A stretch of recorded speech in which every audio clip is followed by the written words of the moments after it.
Excuse me, did you happen to see where the missing scholars went? You mean the village keepers? Oh, let me think. When I was eating dinner the other day, I saw one of them by the side of the road, muttering away and eating mushrooms and tree roots. They shouldn't go around eating that kind of stuff. Okay. Did you notice anything else? Anything else? No, I think that's all I have to tell you. Sorry. The scholars that have gone missing. Have you seen them? Those eyes. Those fierce eyes. You look like a real fighter. Don't change the subject. Right. You were asking about the mad scholars. I think it's been a few days since I last saw them. I usually go to bed pretty early, so I'm not too familiar with what goes on at night. But honestly, I feel quite sympathetic towards them. Even though they act a little strange, they've helped me in the past. If it weren't for them, my house would have collapsed long ago. Do you also think Grandpa and the others are good people? Grandpa? Oh, hello there. It's little Isak. You mean that nice man who looks like your grandpa's long-lost twin, right? He was actually the one who protected my house. I saw it with my own eyes. He happened to be staying near my house that day and was doing something with his hands on the ground. It still feels pretty surreal now that I think back on it. Did someone teach them how to do that? Well, whatever the case, I'll always be thankful to him and whoever taught him to look out for others. I'm pretty sure that if I ever went mad, I wouldn't be able to do anything like that. Gotcha! Thank you! Sir, have you seen my grandpa recently? You know, the one who likes to sit and space out near the village entrance. Oh, well, if it isn't Isak. Oh, your grandpa, huh? It's been a while. The last time I saw him, he was spacing out by the road as usual. I went and asked him if he'd like any of the food I had prepared, despite my wife's protests. Like many people, she's really quite terrified of them. And speaking of my wife, she's still always complaining about how I don't make enough mora. That might explain why she's always mad at me. Oh, thank you.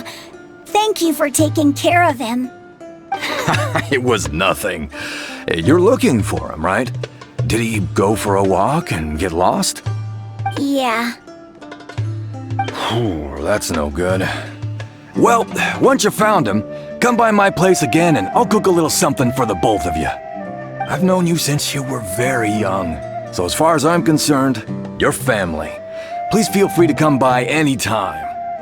Wow, what a nice guy! Okay, thank you, sir. Huh? Don't say anything for now. Isak, stay here. Let's head over there. Stay quiet as you move.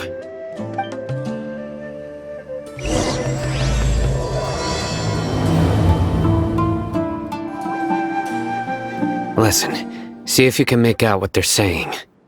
Have you heard? The mighty Scarlet King, the sovereign of our faith, will soon return to this world. Yes, of course I have. The Scarlet King is the one and only true ruler of this land. I've never believed in any other gods. Still, you say he's coming back, but it sure doesn't feel like life's about to change around here anytime soon. What's your proof? Haven't you noticed? The village has been getting more deranged scholars than ever. Delavar was saying that many people also went insane just before the fall of the Scarlet King's civilization in ancient times. We don't quite know why, but it seems like there's some sort of connection between insanity and the Scarlet King. Isn't it a sign of the Scarlet King's power that all the mad scholars have disappeared? If you ask me, they must have been chosen as the final sacrifice for the Scarlet King's resurrection. Huh. Now that you say it, that does make some sense. Does this mean our lives are finally going to take a turn for the better? Exactly. Those city folks will get what's coming to them. Now, repeat everything you've just said from the very beginning. Huh? Who are you? Where did you come from? My patience is running thin. You heard what I asked.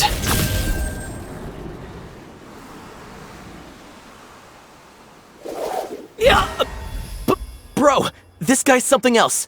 Just look at his eyes. One wrong move, and he's gonna flay us alive. Let's not get on his bad side, okay? I am no match for this guy. Oh, okay, good sir. What is it you would like to know?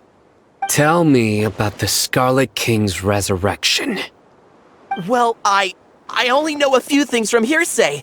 I went for a drink the other day and heard others talking about a rumor that the madmen will disappear, and that the Scarlet King will return to this land. I'm not making this up, I swear! Hey, go on. Keep talking. It's true. It's all true, sir. We desert folk have had more than enough of those people at the academia. They keep sending us all their mad scholars and won't let us have a good life. Would you want to live like this if you were in our place? The radicals were even more thrilled than me when they heard the news. We're all praying for the Scarlet King's speedy return. Delavar also said that once the Scarlet King returns to our side, it's only a matter of time before we conquer the land on the other side of the wall. They're all willing to serve under the Scarlet King and fight for a share of the glory. Is that so? Seems like he still wants to know more. Keep talking. Got it. At first, I told myself it was just the drink talking, but then all the mad scholars vanished without a trace, just as the rumors said. Please don't beat me up just for mentioning these rumors. If I'm guilty, then everyone else around here is also guilty. I'm just saying what the others said. The people here really like the Scarlet King, but dislike the Dendro Archon. Where is this radical person you talked about? I haven't run into him over the past few days, so he probably hasn't been around the village. What about you, man? Have you seen him at all? No, not at all. We wouldn't dare lie to you. He's really not here right now. Sounds like you're not too close with the radicals. No, of course not. All we know are their names. I have many ways to stop you from talking, and many others to stop you from sending warning messages. So you'd best just stay home and hope I don't hear of you trying to contact anybody. Don't do anything until I've gotten to the bottom of this. Try something foolish, and even Candace won't be able to protect you. Yes, got it. We'll do just as you say. That scared Paimon half to death. Sino is pretty terrifying. He didn't try to reassure us at all. It's like he's used to hearing that. Oh, Paimon bets lots of people have told him that before. I heard that. Sorry. It's part of being a Matra. The rumor we heard just now seems like a strong lead, but we need to check a few more places. Very well. Isak! I'm here. Where's your grandpa's house? Well, I can take you there. Just follow me. Grandpa? Oh, he likes to be alone. Sometimes he stares at the sky in a daze, and other times he just pokes at the ground with his fingers. Every now and then, he yells out at the top of his lungs, so a lot of people are really scared of him. But he's a good person, really. I know he is. I swear, he's just like my real grandpa.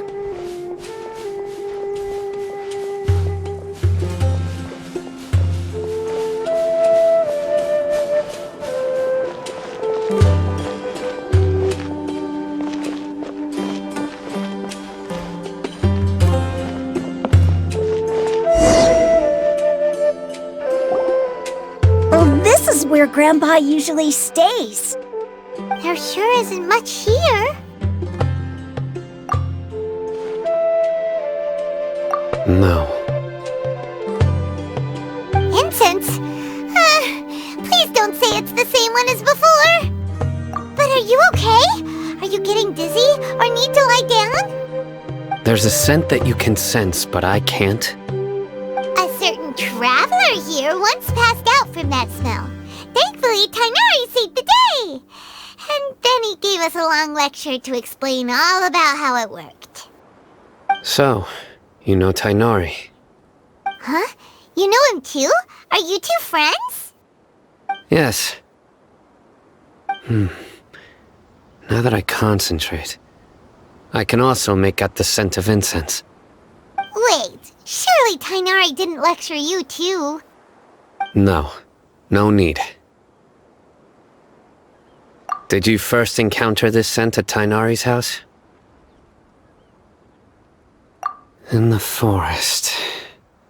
From a scholar.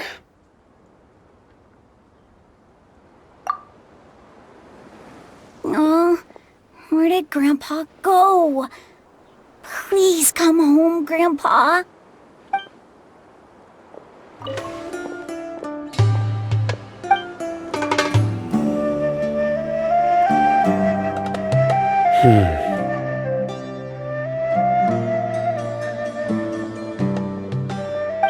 What are you looking for, Sino? Here it is. Take a look right here. Paimon doesn't see anything. Although the traces have been completely buried in the sand, there are footprints here. From the size and shape, they belong to an adult male. This pattern is a common one from this area. Local shoes. This was probably someone from the village. The scent is quite faint, but still extant. The footprints head in the direction of the door. But who would come looking for Grandpa? He doesn't have any friends. We'd have to ask whoever lured him away with the incense. Huh? So you can lure someone away with just a scent? Hey! What's wrong with liking good food? Everyone's got something they love in life. Exactly. Most scholars are fond of incense, since the smell supposedly helps them clear their minds and discover new knowledge. Even deep within the clutches of madness, they still yearn for their knowledge-seeking days, and will follow the scent whenever it presents itself. No, Grandpa. So, someone's taking advantage of their weakness? Huh. Still, why would anyone want to abduct all the scholars? Are the rumors really true? Could the disappearance of all the mad scholars have something to do with the radicals? It's highly likely. Please, you have to save my Grandpa. Grandpa's never done anything wrong. Please help him. Sounds like we'd better help get him back. Don't you worry, Isak. We won't let whoever took him get away with it.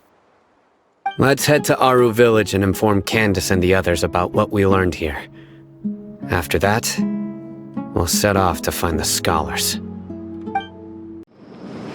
Right. The darker fabric definitely looks a lot better. That'd be my choice, too. We're back, Candace! We've got a lot to tell you.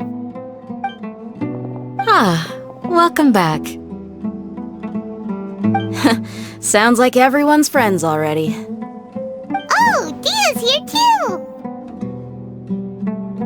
You bet. So, everything goes smoothly? Reasonably. Al-Hайтам didn't go with you? We haven't seen him at all. Huh.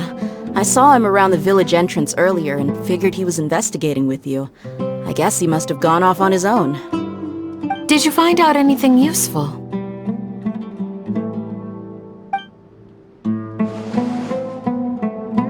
I see. So someone used a kind of incense to lead the exiled scholars away from the village.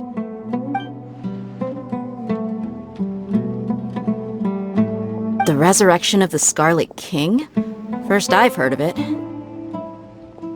Far as I know, the kind of incense you just mentioned is only popular beyond the wall. Scholars are fond of it, but as you can see, there aren't many scholars still studying around these parts.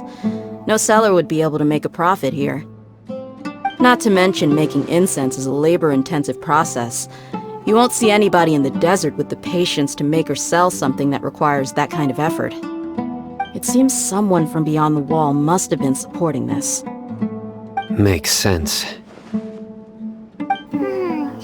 So what should we do then? Do we go back to the academia and search for leads there? If it was any other day, that would be your next logical step. But today, you've got me on your team, so you get an extra tip. Didn't you say that the villager got his news from the tavern? Well, I also like to drink at the tavern, so I know a thing or two about these radicals he mentioned. If Paimon remembers correctly, the leader of the radicals is some guy called Delavar. Ah, yeah. Delavar, the scar-riddled bandit, Engur, the wide-eyed butcher, and Jabari, the duck-tailed bearded crook. The whole lot of them are known around these parts.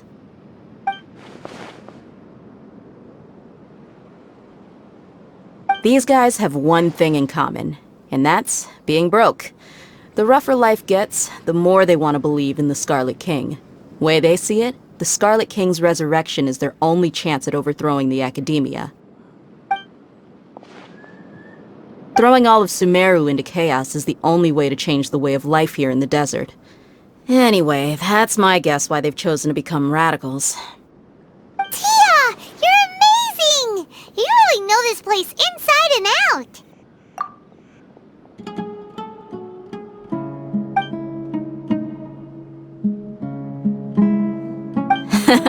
No merc can afford to slack off on gathering intelligence. Every more I've spent in the tavern has been a valuable investment. Let's head out. Now hold on, you're staying right here, Sino. Why? Aru Village is not a big place. Outsiders stand out here like a sore thumb. I'd bet word about you has already gotten out. The desert is unforgiving, so the way of life here is also a lot tougher than on the outside of the wall. You survive on making connections out here. Compared to you, mercs like me are just third-rate amateurs. I've got no actual fighting skills to speak of. But that also makes it a whole lot easier for me to gain the locals' trust. I need to go around and ask some questions, but it'll be difficult if you're with me. Fine. Good, then we've got a plan. The Traveler and Paimon will go to Caravan Rebot with me, and we'll try our best to figure out where the mad scholars have been taken. Sino, you'll have to stay in the village and continue investigating on your own. Alright, sounds like a plan!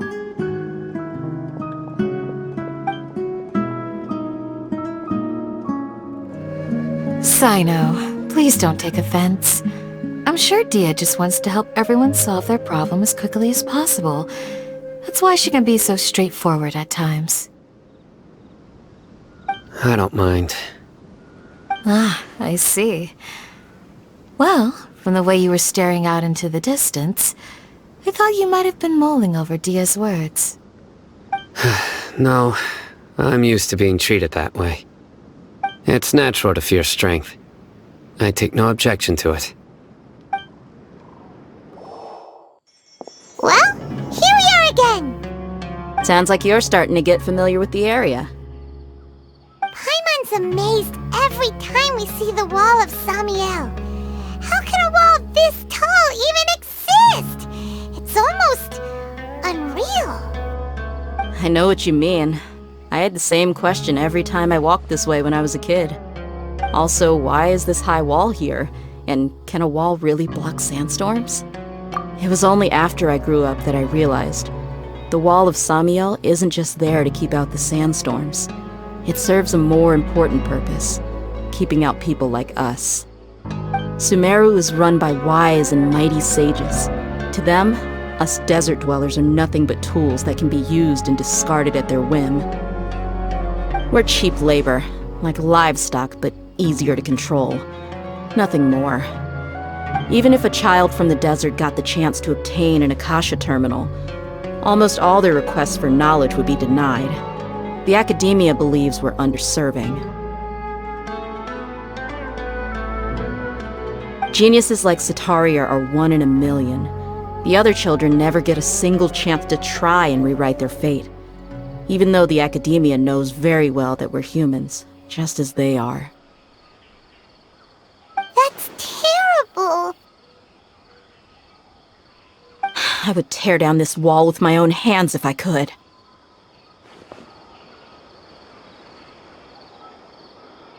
Hey, Dia. You're not thinking about doing anything scary, are you? No, not at all. This place just gets me thinking, that's all. Besides, we're here to procure information, aren't we? Yep, we gotta catch those... Shh. Caravan Rebot is crawling with people, so be careful what you say. We don't want anyone to find out what we're here for. Our mission started the moment we arrived here. Let's go check out the tavern. Maybe we'll find someone I know.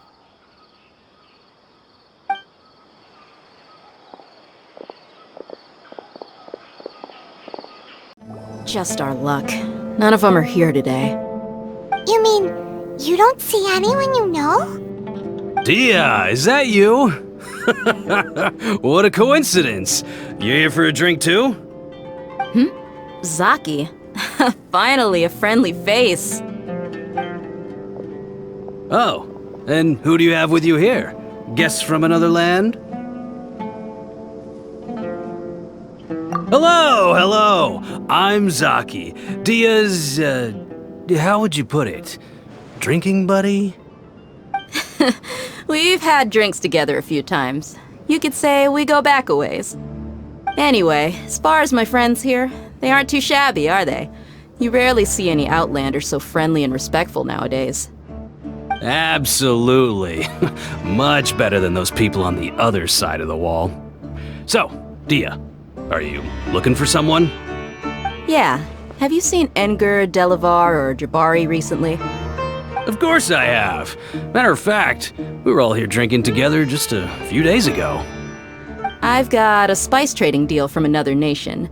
I thought maybe Delavar and his friends might be interested. Know where I could find him?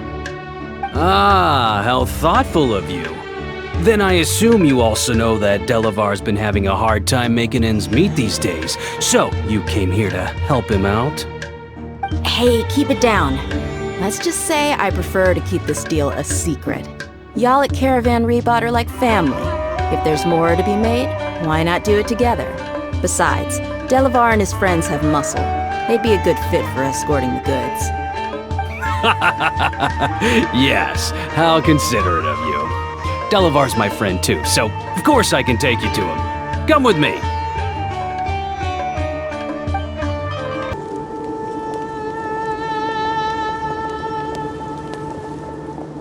Are we there yet? Yep, this is the place. This place is practically deserted. What are they doing in a place like this?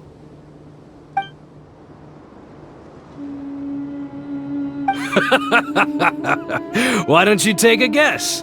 Go on, a wild stab in the dark. Oh no! It's an ambush! What's this all about, Zaki? Come on, Dia. You really think we didn't hear about what you said back in Aru village? The boys have kept a close eye on you from the moment you Not only do I know that you're looking for Delavar, I also know that you've teamed up with people from the academia to look for the missing scholars. So, you've been watching us from the very beginning? Uh-oh. Paimon knew leaving Sino behind was a mistake! And you left the strongest one in the village, didn't you?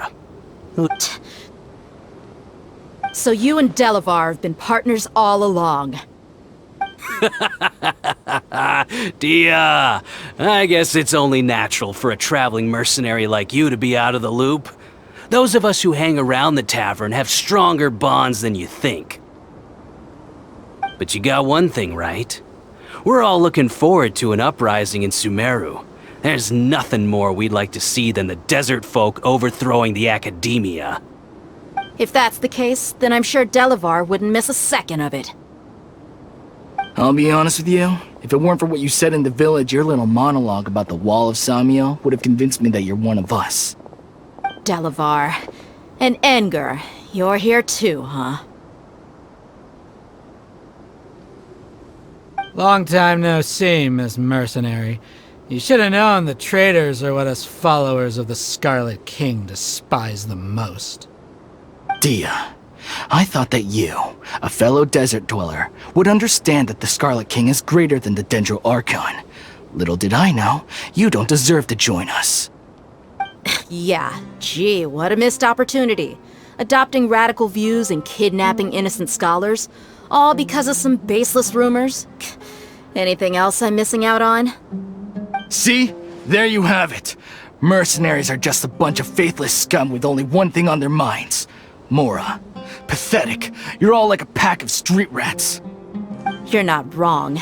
Mercenaries are driven by Mora, and my faith lies with whoever's paying me. As long as there's a profit to be made, anyone can become my friend. Enough talking! Get him!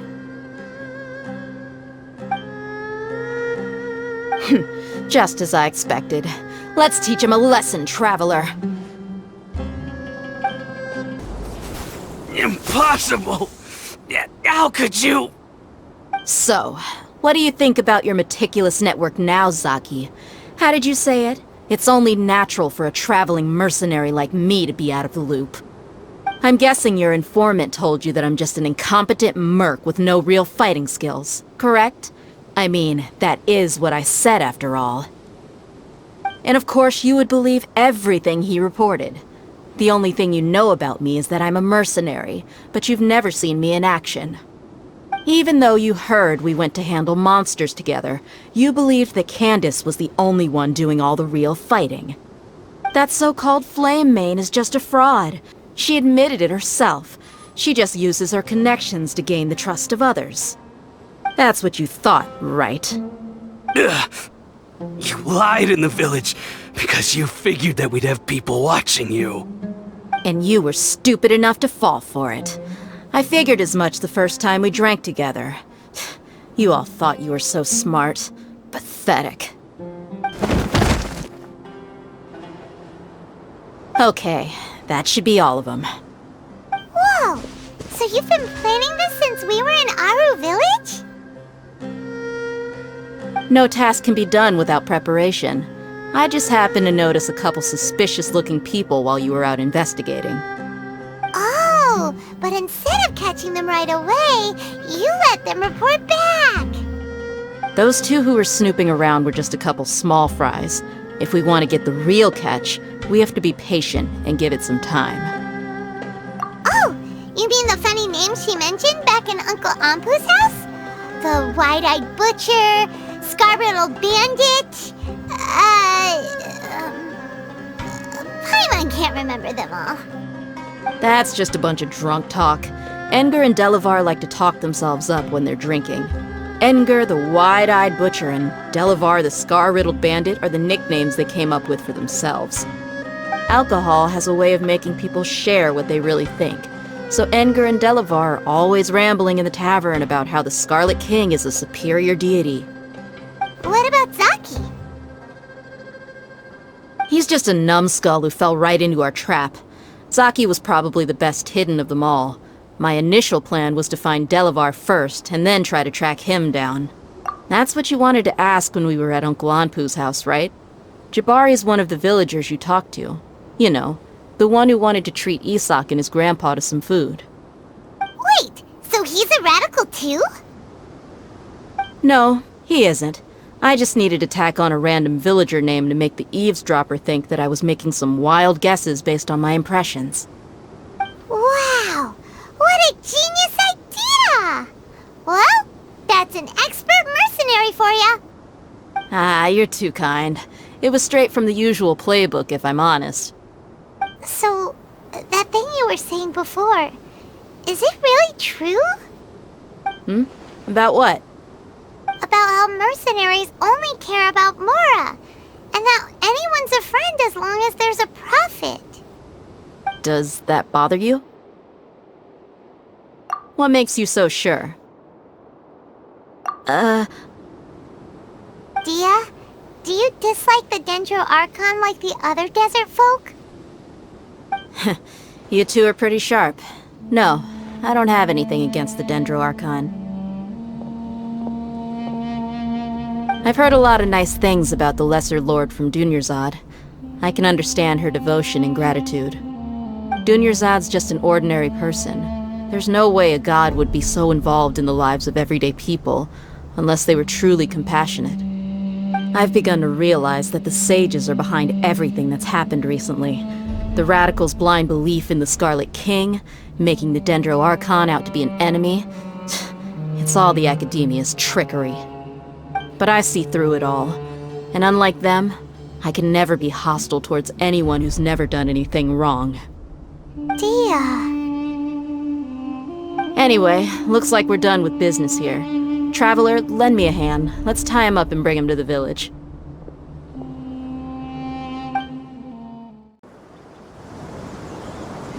This should be all of them.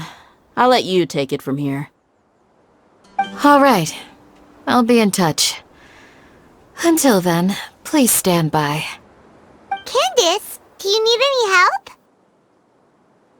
Candace will be okay on her own. I trust her, so you can too. She's been guarding Aru village for quite some time now. If anyone is qualified to question the offenders, it's her.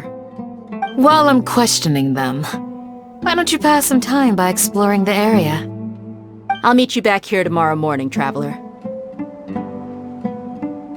As for these idiots, let's just hope they live to see another day. Candace is an expert at dealing with people like this. All we have to do is wait for her word. You heard the question. Now answer me! Ugh!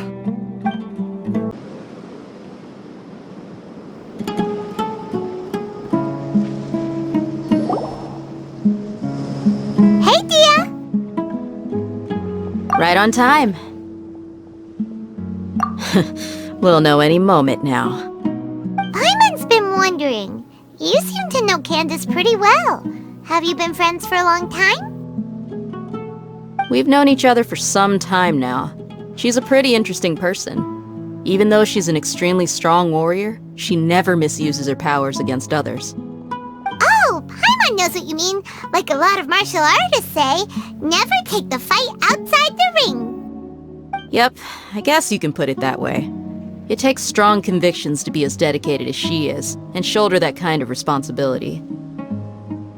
Us mercs, on the other hand, we pretty much live from one day to the next. Well, Paimon thinks you're great too.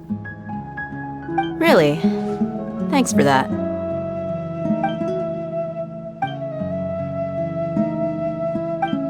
Oh, Sino's here, and he's pretty early too.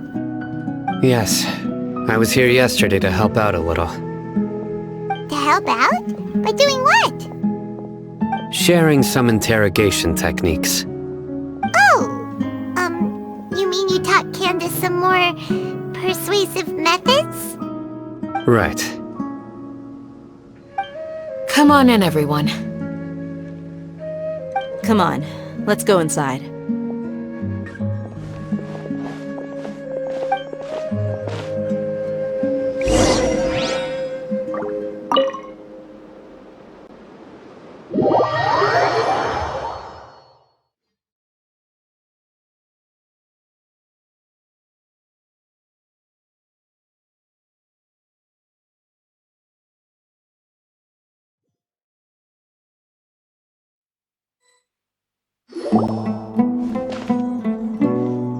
Candace, where? Whoa, you look furious. Do I? Huh. What gave it away? Oh, there's no mask that can hide true bloodlust. Cover up your eyes, and it'll still show itself at the corners of your mouth. Perhaps I need to work on my composure. Still, It's perfectly understandable why I'm angry. I'm sure everyone present would agree. Yes, ma'am. Please, don't beat us anymore. We're gonna die. Well, looks like Sino taught her well.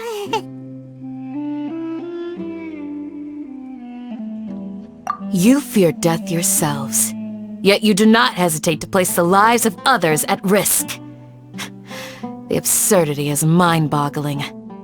The ones you call mad scholars are known to us as the Village Keepers. They are vital members of our community, and some even count them as family. You come here, to my village, and you treat my people as nothing more than stepping stones towards your goal. Tell me, what would you do to you in my position? Mercy! Please have mercy! You've made your bed. We may both be desert dwellers, but there's one thing that I understand better than you. The resurrection of King Deshret will only result in war. And war serves no one. The people of Aru Village care little about which god is in power. Life may be tough and tiring, but we wish to preserve our way of life. A war would only cause us to lose all that we have. And that is not a responsibility that you can afford to shoulder. We understand. We're sorry! I'll tell you everything I know, please! Just let us go! I'm listening. You might not believe this, but it wasn't us who came up with this idea. Someone was spreading rumors in the tavern. That's how we ended up hearing about King Deshret's resurrection. Some mystery man told us that mad scholars will make the perfect sacrifice to usher in King Deshret's resurrection. They give their lives, and we can get anything we wish for. They're called Village Keepers. Slip up again, and you'll regret it. Yes, sorry! It was all that mystery man's doing. He told us to spread the word about King Deshret's resurrection, and talked us into helping him. In return, he said he'll help facilitate the resurrection process. I'm not sure. That's one. Huh? One what? Strike. You get a total of 3. Then, you die by my hand. Wait, I'm telling the truth! We don't know anything! It was all him! 2. He got us to lure them out of their houses in the night with some kind of incense. We take them to a junction outside the village. Then the mystery guy takes them from there. You gotta believe me, please. I'm telling the truth, I swear. Just ask them if you don't believe me. That was indeed the truth. Traveler, go on.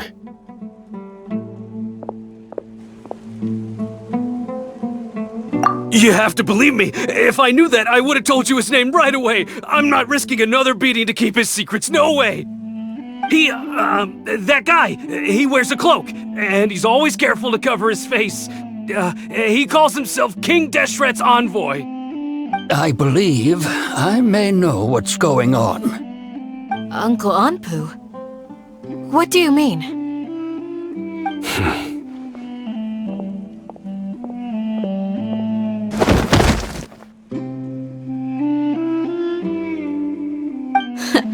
Smooth. Okay, speak. If my suspicions are correct, this mystery man they speak of could be from the academia. Some time ago, people from the academia attempted to take the village keepers away. I refused, insisting that they are part of our community. It strikes me now that this secretive character shares the same goal they had. Which means it's highly likely that the academia was purposely spreading a false rumor to trick the radicals into delivering the village keepers right into their hands. They were the ones who brought them here to begin with. Now they're trying to take them back? We aren't gonna let that happen. Not the academia again.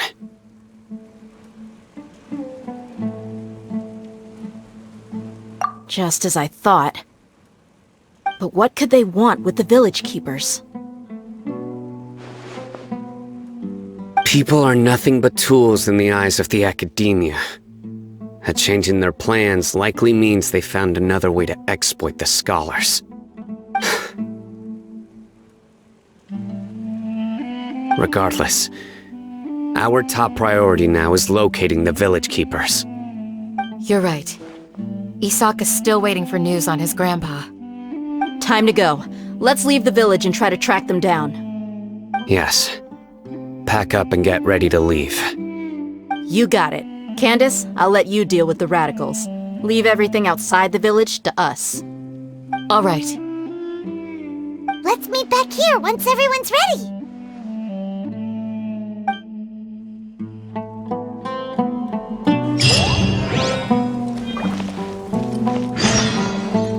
What scheme is the academia brewing now?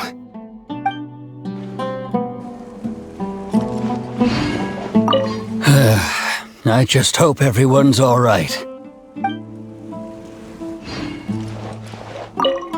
You look worried. Thinking about the village keepers? Yes. I'd look for them myself if I could. As members of our village, each one of them is very important to me.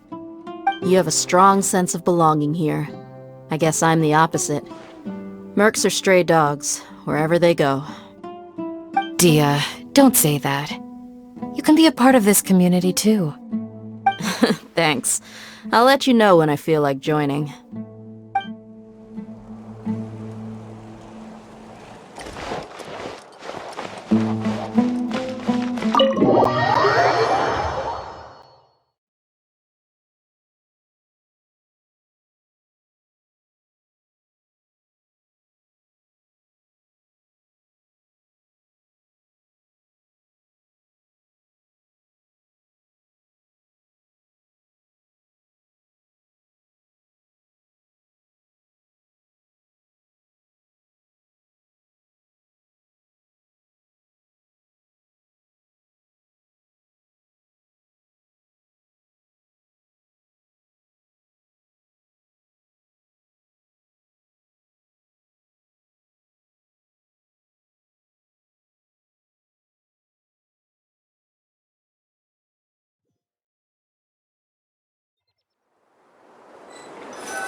Well, as you can see, I am merely sitting here and reviewing what we have deduced thus far.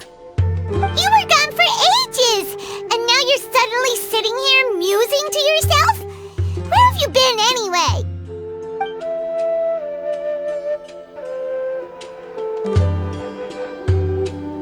Hey, what's with the silence? You never think things through before asking questions. I'm giving you some time to make up for that. Paimon's so mad! Paimon's gonna give you an ugly nickname!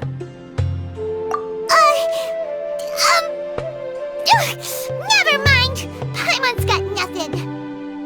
There's just nothing super obvious to pick with this guy. It makes it so hard. Well, you've heard nothing to suggest I left this whole time. So clearly, I stayed in the village to investigate. Anyway, you plan to leave Aru village and keep searching for the truth of this matter, yes? Yep.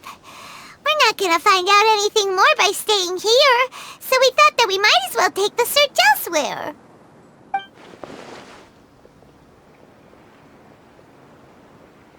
Enough with the silent treatment! No.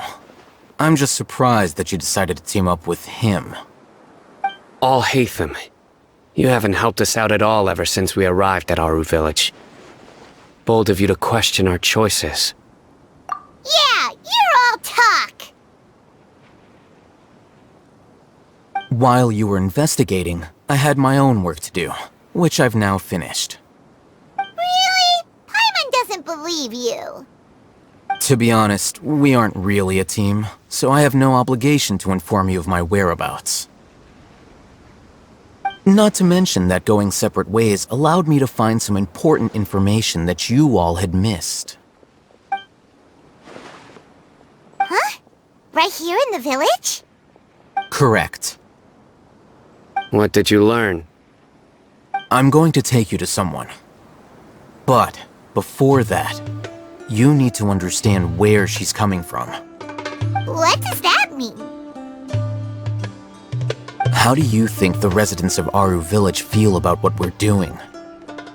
In other words, do you truly believe every single word the villagers tell us? You mean, some of them lied to us?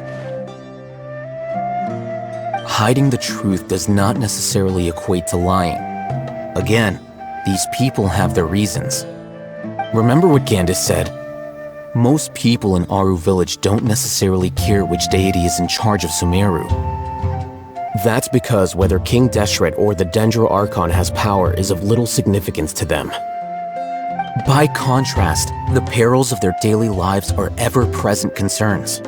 They won't simply share everything they know with you without good reason. That's why you believed there was no further information to be found in this village. Glad you're following along. Among those you have talked to, there's someone who was consciously keeping you out of the loop. In fact, she's been observing your every move since you arrived.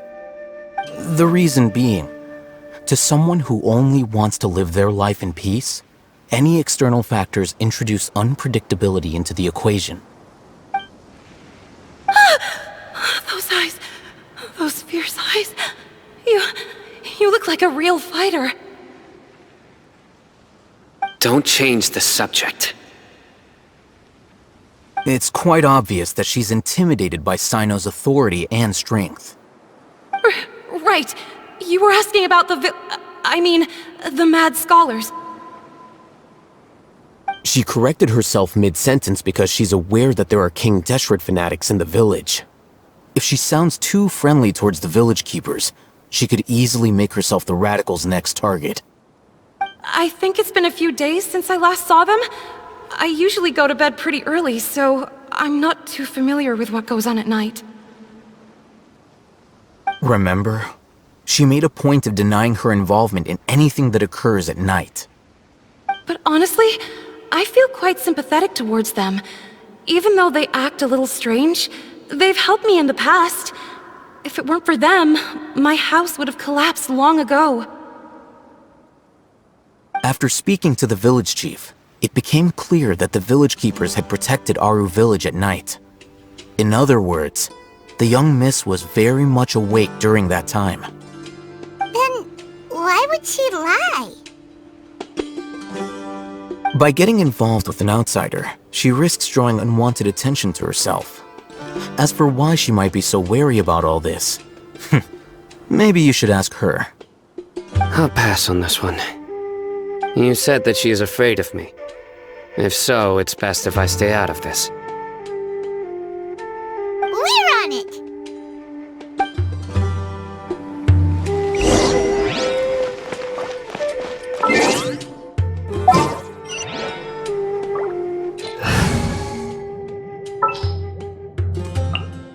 This world is full of unsolved mysteries.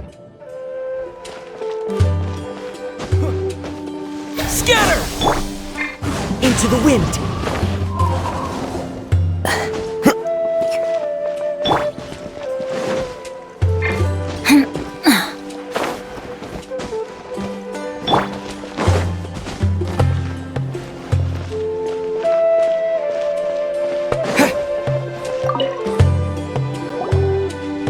Miss Shawnee, as we discussed earlier, I've brought someone with me. Mr. Al-Hайтам, I'm aware of where you stand, but how can I make sure that your friends think the same as you? need to clarify our stance or something? Go ahead and talk to her. You'll get the answers you want. Go on. Earn her trust. Is it really that simple? May I call you Traveler? Hi, Traveler. I want to ask you something. Do you think the resurrection of King Deshret can truly change Sumeru for the better? Why's that? That's very similar to what Miss Candace says. I know you two are friends. That's why I'm willing to talk to you, even though I do have some reservations. Before, I wouldn't even have the courage to ask something like this. Traveler, do you believe our lives will get better? Yeah! We came here from another nation, so it isn't wrong of you to be weary. And we aren't really residents of any one nation. But even so, we've met lots of people from different places, and we've always fought for what we believed in. We have friends in Sumeru, and we want to help them. That's why we decided to stay here for a while.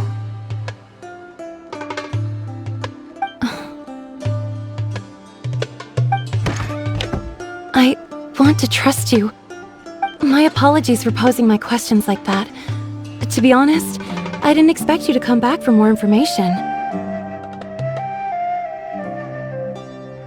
Al-Hайтam told us you have your reasons. It's okay. We understand. The fact is that only one side of my family is desert folk. I don't really fit in anywhere in Sumeru. Some believe in the Dendro Archon, while others believe in King Deshret. I don't belong to either side, and neither side would want me. Speaking of which, the radicals mentioned that they despise traitors. Do they just think that anyone who's different from them is a traitor? Yeah. Some people can be so narrow-minded when it comes to bloodline and beliefs. It makes no difference what I say or how I behave. I'll always be suspected of having ulterior motives. Slowly, I just stopped talking to people. I pretended not to hear or see anything. All I want is to live my life in peace. And then it happened. The village keepers who had helped me disappeared with no explanation, and I didn't dare breathe a word about it to anyone. Until now. You can tell them. I'm sure he'll keep your secret. All right. I'll tell you what I told Al-Hайтam. I actually have a sharper sense of hearing than most. Sometimes, I hear strange crying sounds in the night. There are ghosts? Perhaps. I'm not sure. It's faint, but it's definitely the sound of crying. It comes from far away in the distance, and always carries... It used to be louder and more frequent, but ever since you arrived in the village, it doesn't seem to happen as often, and when it does, it's much quieter. I have to focus really hard to make it out. I confirmed this with the guards on night duty. They also have someone with a good ear, and he's heard similar sounds at night. But, because we're in the middle of a desert, he would rather believe that they are the cries of beasts than ghosts. There's really nothing around these parts, except for an old hospital not far from the village. I think they used to use it for treating Elazar, but it's been abandoned for years. Yeah, let's go! Da-da-da! Ooh, is this the place? It's in terrible shape, and there's sand everywhere! Monsters! Watch out! They were easier to deal with than Paimon had expected. Super strong bandits? Or monsters taller than buildings dropping out of the sky? Or, something like that. He looks super serious. We gotta stay on our A game too. This is the one.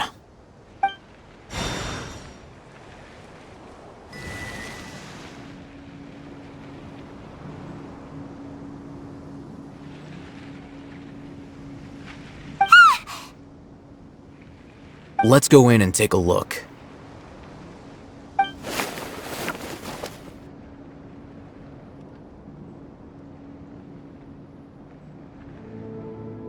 Hey, Al-Hайтam, we haven't found squat. Are you sure we aren't wasting our time here? Patience. Shawnee says she only hears the crying at night. We have time to burn. Until then, I'm taking a break. And just like that, he sits down. Wait, he even brought a book to read? What are you reading? Let Paimon see! Okay, sure. Huh? The natural position, which is the positional propensity of an entity in natural motion in contrast with an object in forced motion? Huh? When free from external influences, every entity displays the tendency to follow its natural trajectory? So, you got that? Oh, Paimon gives up! You keep reading your book, see ya! How is he so relaxed? Look at him, reading an impossible book in a creepy place like this. Hey, what good is that gonna do for you? You're acting like one of those annoying grown-ups who go around nagging people to focus on their studies. Hey, what gives? Shouldn't you be the one providing for Paimon? Oh, right. Okay then. Thank you for working so hard and earning so much more. If it weren't for you, Paimon would probably still be floating around in the ocean somewhere. Thank you.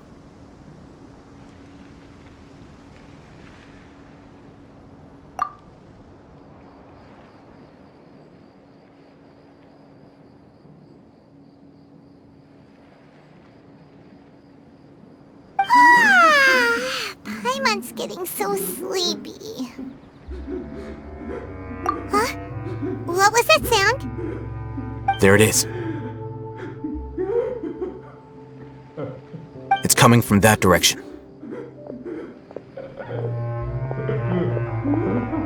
Is the sound coming from here? Huh. Paimon's not seeing anything. It's from below. But there's no way we can get down there. Something is off about the interior here.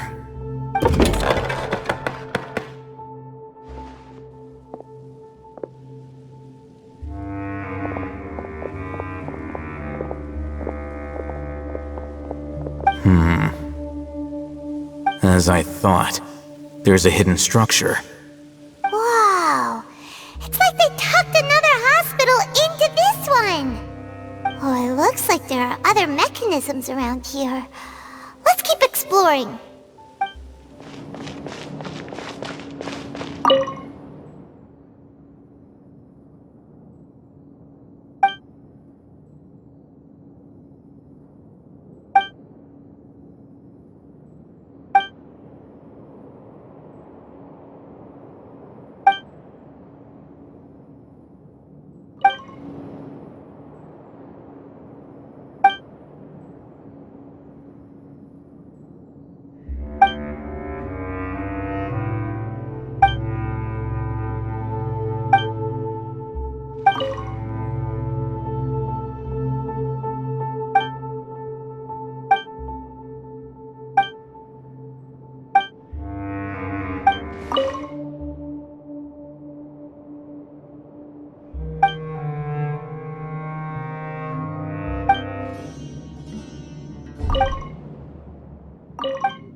Look! There's someone over there! Good idea! Let's approach him slowly without alarming him.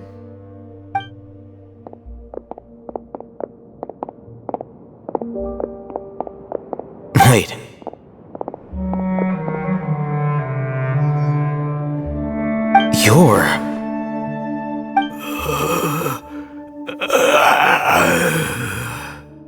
can't speak, and his eyes are unfocused. But he looks too young to be anyone's grandfather. Also, why is he the only one here? Didn't expect to see him here. You know him? He's Razak, a senior of mine at the Academia. He's a scholar too? Is he the kind that holes up in a forest and mumbles stuff about training? No. And that's the problem. Razak was never involved in any of those things. He never trained in the forest, let alone reach Satyavada life. Leaving that question aside for the moment, him being here alone means that we might be too late. Looks like they've already taken everyone away. For whatever reason, they left Razak here. Perhaps they simply didn't have time to come back for him. There are drag marks on the ground. They're clearer by the doorway. Someone was forcefully drawing a cart that was loaded with something heavy. Loaded with people? That is one possibility. It looks like they were in a hurry, as if they were afraid of being caught. In their haste, they failed to notice Razak hiding in a corner. The symptoms are identical. Looks like we found living proof. Huh? Why do you say that?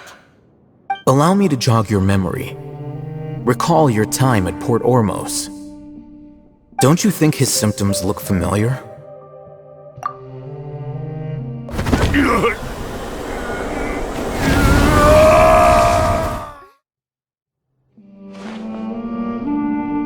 Oh, now that you mention it, they're acting the same way. Correct. The Academia is behind all of this. It isn't difficult to deduce their rationale.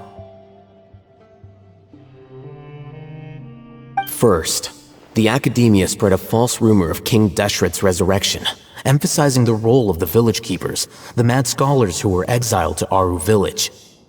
These rumors were all the persuasion that the radicals needed, and those based in Aru village leapt into action.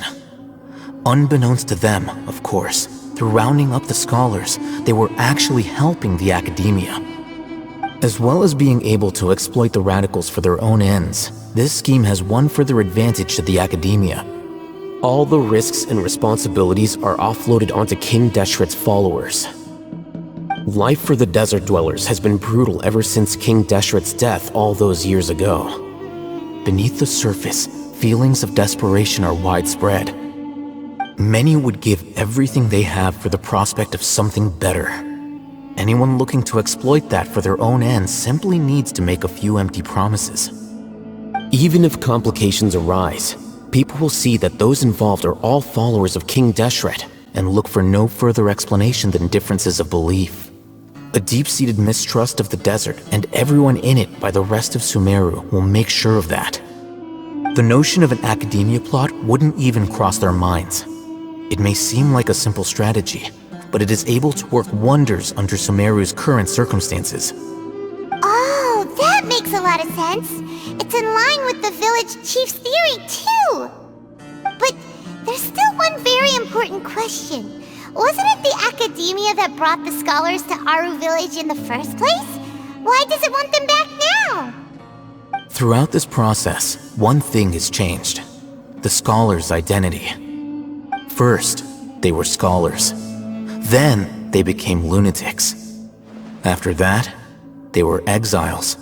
And finally, they become missing persons. An exile is still patently a living, breathing human being. But when someone becomes a missing person, that is brought into question. If you can't find someone, you have no way of knowing what exactly happened to them. That makes missing people an ideal resource. Resource? For what exactly? One possibility is that the information in their brains could be extracted into knowledge capsules. Extracted? You mean canned knowledge comes from people's brains? With the technology of the Sumeru Academia, it's entirely possible. Perhaps the process caused them great suffering, which is why they cry out in the dead of night, when no one is watching them. So, the human brain... Nope, nah, Paimon doesn't want to think about this. I'm the Academia scribe, after all. I'm familiar with their projects.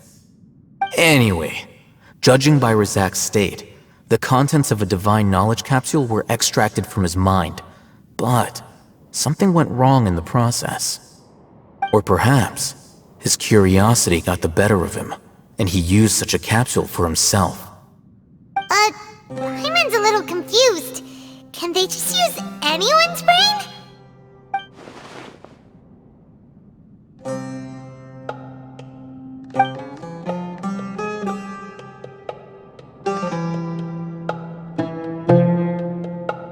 The look on your face tells me you've realized the answer. That's right. To some scholars, gaining knowledge about the gods is their entire life's pursuit. Extracting canned knowledge is just one of the extreme measures they turn to. However, I can't help but wonder, what do they seek to gain from divine knowledge? The Academia is going out of their way to look for forbidden knowledge, but what is their ultimate goal? I've spent quite some time trying to analyze the contents of the divine knowledge capsule, but to no avail. It seems like my way of thinking is too different from theirs. You mean you're not even slightly interested in getting your hands on this forbidden stuff? All scholars seek to expand the horizons of knowledge, but I'm not particularly interested in gods, so I don't share their degree of zealotry. Extracting information from people as if they were lifeless objects? If this is the direction of academic progress, then the Academia may as well shut its doors. Sounds like you're really against all this. Of course. The Academia's actions run contrary to their rules. Whether it be academics or knowledge, everything has its boundaries. If those lines are crossed, the rules and order that govern everything in the world will be destroyed. This matter needs to be corrected, just like fixing a typo in a book. Wait! Didn't you step in to help because you felt sympathy for those poor people? Not to be callous, but no. My criteria are a little more restrictive than that. There is no shortage of suffering in Sumeru, and the same can be said for the rest of Teyvat as well. What do you plan to do about that? Save every last person? Probably not. Paimon's... You can say that. Simply put, I don't blindly place my faith into strength or heroism. I do what I want. The divine knowledge capsule is something I want to investigate in full. That doesn't mean I'm willing to take action for the sake of a few strangers.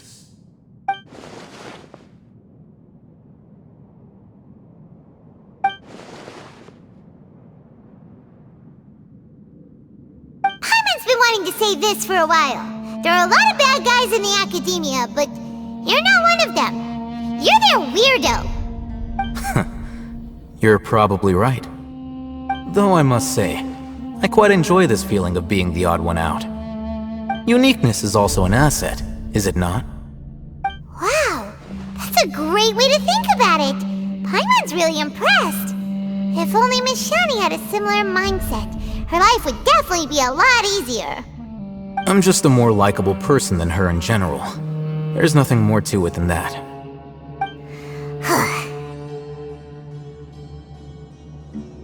He won't last long if we leave him here. Let's take him with us. We'll work out our next step after we return to Aru Village. We're back! You must be tired. You should rest and take some water. What's the situation? Who's this?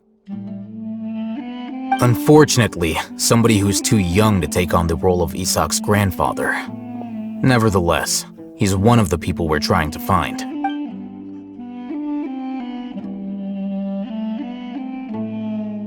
So, at one point in time, the abandoned Elazar Hospital served as the Academia's site for extracting divine cant knowledge. Yep, pretty much. Their plan must have been implemented at some point before we arrived at Aru Village, since divine cant and knowledge has been in circulation for a while now.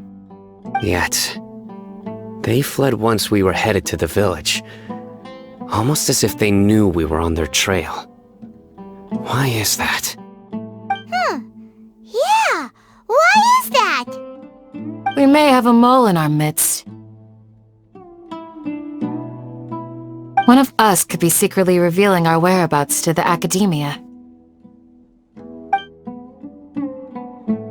Huh? Are our friendships that shallow? Looks like none of you have realized wherein lies the issue. Sino, you're the reason why they can predict our movements. Wait, what's that supposed to mean? Choose your next words very carefully. It is simply a logical inference. I have my reasons. So what you're saying is, Sino's the mole. Interesting. And here I thought you were the most suspicious one, Al-Hайтам, since you were always acting alone. I know. You have a point. But I realized something as we were returning from the hospital. Sino isn't like any of us. What are you trying to say? Do you still remember who you are, General Mahamatra? As a Matra, you are no doubt privy to certain kinds of information. Before you can take action against someone, you are required to have all the facts available, including the less than savory details. Simply put, the academia has traditionally allowed you access to a wealth of sensitive information. Knowing their modus operandi, wouldn't you expect them to take precautions against you? If you want to raise a vicious wolf, you need to make sure that you can avoid its bite. The academia is monitoring me? It's not that simple. The academia has eyes all over Sumeru, but they have a special protocol for dealing with you. Every so often comes a Nyagarbaha Day. On this day, the academia enters new information into the Akasha through knowledge capsules. I remember seeing a thick notebook next to the control panel once. Its contents were all about the General Mahamatra, his activities throughout the day, preferred methods of enacting judgment, everything. You're saying that the academia entered my information into the Akasha too? But what's the point in doing that? My actions aren't important enough to be added into the Akasha. The Akasha is capable of computation.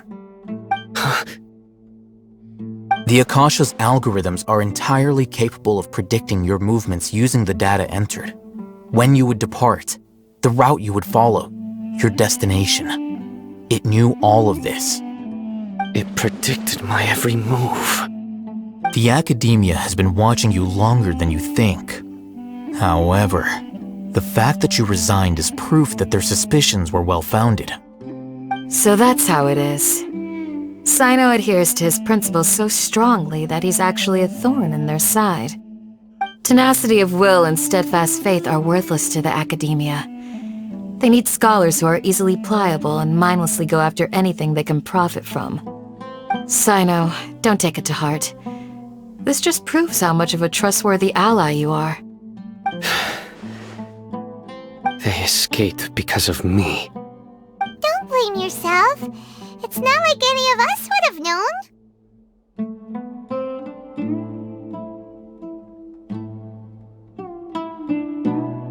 I have an idea. If they predicted my movements, then I might be able to guess where they went. Whoa, you bounced back fast.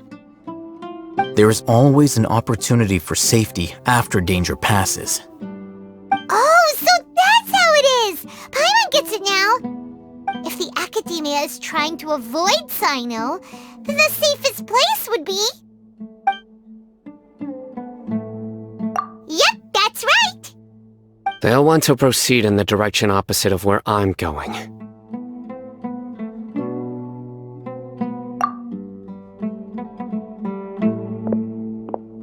I must go. There's also something I want to investigate. Let's go, guys! After him! Please, wait! I want to go too! You want to go too? If so, you have to promise you'll stay safe. I want to find Grandpa. I promise I'll be careful and not cause any trouble. Everyone, I leave him in your hands. Yay! Let's go! Remember to pack some food with you. Paimon feels like we're missing someone, though. I'll be awaiting your good news. Please, stay safe, everyone. So, where do we go from here? Yes. After leaving the village, we should head straight toward the desert.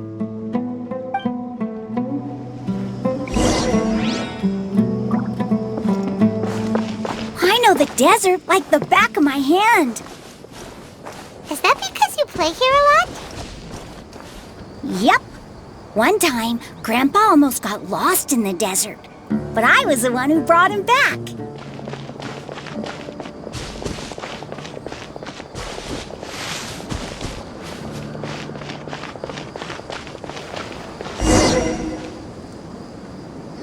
There's something here. What's this?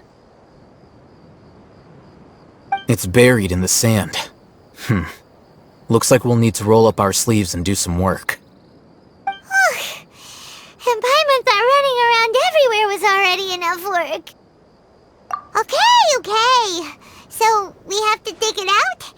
Whatever's down there looks like it's buried really deep.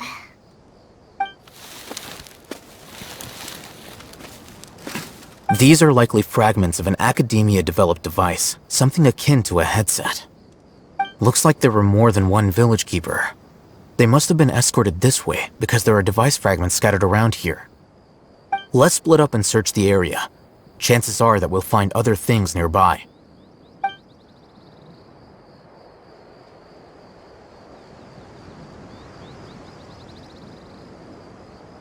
Is this what we're searching for? It looks kinda scary. This is definitely a device used to extract divine knowledge. How did it end up buried in the sand? That can't have been part of the plan. They must have been attacked along the way. Wait, what? Grandpa, I hope you're okay. Don't worry, your grandpa's gonna be fine. Razak didn't display any signs of starvation or dehydration, which means that they left fairly recently. We should be able to catch up. One more thing. Given that the device had been entirely covered by sand, I believe the attack must have happened prior to the sandstorm. Let's keep going. They can't have gone far.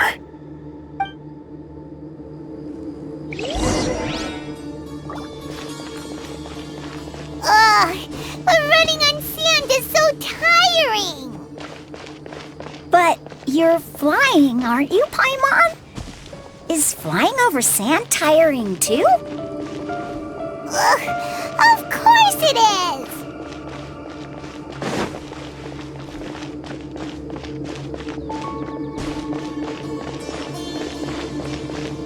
Voices, over there.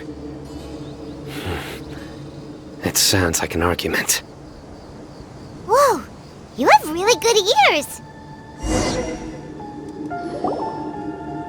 Don't get any closer. They'll notice us.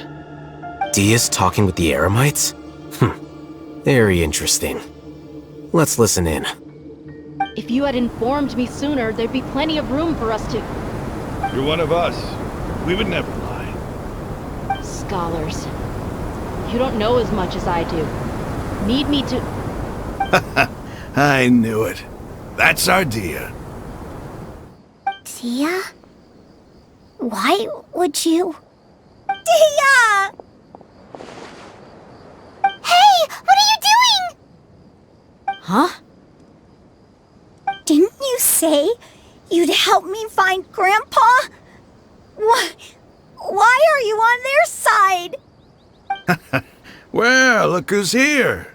Ain't that something? This complicates things. You've betrayed Aru village? So, this is the great General Mahamatra. Dear, you'd be better off as my assistant than hanging around with this motley crew. Seen for yourself, I have the means and methods, and my ideals are far more admirable than theirs. I'm not the type that's easily swayed, Rahman. You of all people should know that. Wait, what's going on, Dia? Whose side are you on here? Shut it, Paimon. It doesn't matter. Whichever side you pick, nothing can deter us from the grand mission of resurrecting King Deshret. Once our Lord of Old returns to this land, we will have a new beginning. Face the facts, Rahman. It's not gonna happen. You should understand that more than anyone. Have all your years as a merc taught you nothing about placing hopes in a ruler? I'm a desert dweller and a proud follower of King Deshret.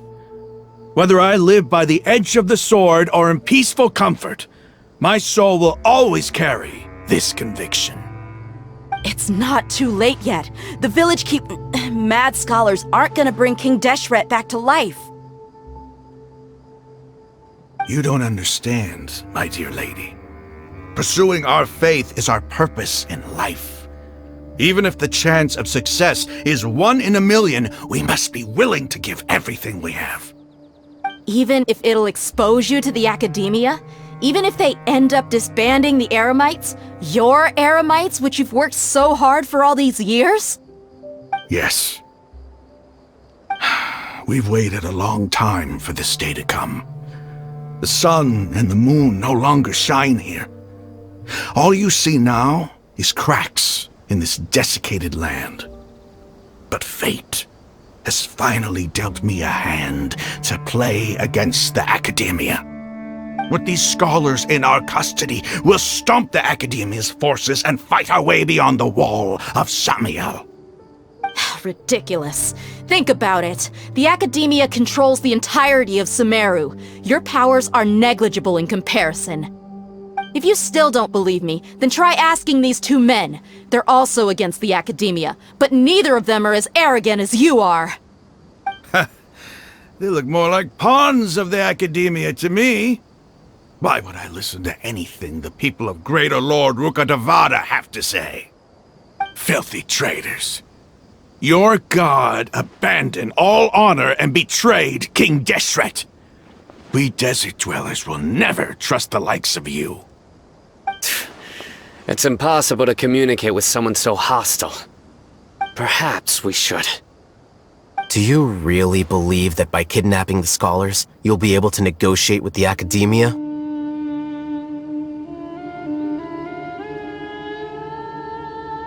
These people have no value as bargaining chips, but I could be persuaded to take their place as your next hostage. These scholars were exiled from the academia. I, on the other hand, am their current scribe, and will be a much greater asset to you. Wait, you can't be serious.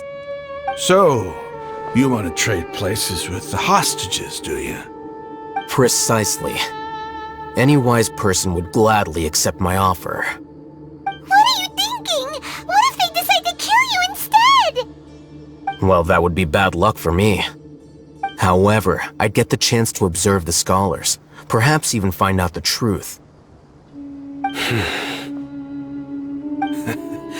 Think you can talk me over with that confident look of yours? I'm not trying to persuade you. I'm using this as a means of joining forces against the academia. You are the scribe. What do you have against the academia? Not all desert dwellers believe in King Deshret, and the same applies to the academia. Why must all knowledge seekers approve of the academia's way of doing things?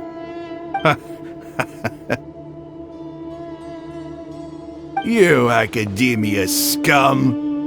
Every last one of you is nothing but a hypocrite, just like everyone else on the other side of that wall. I've made myself clear enough. I won't listen to another word from the Dendro Archon's people. Not so fast. Al-Hайтам, do you stand by everything you just said? I never make empty promises. You know you're making a dangerous decision, right? I do. Good. Rahman, hear me out. These people are my friends. Maybe you can't take the followers of the Dendro Archon at their word, but what about me? Do you trust me? We've known each other for years. Of course I do. In that case, I'm willing to vouch for their honesty with my right arm.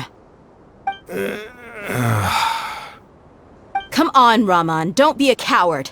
If you're serious about taking on the Academia, you need to steel yourself. You can't be afraid. An arm from the Flame Mane. You've piqued my interest. But what if you refuse to oblige?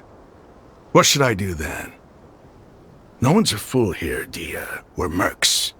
And mercs don't tend to live long unless they have their wits about them. You're not wrong, but this is different.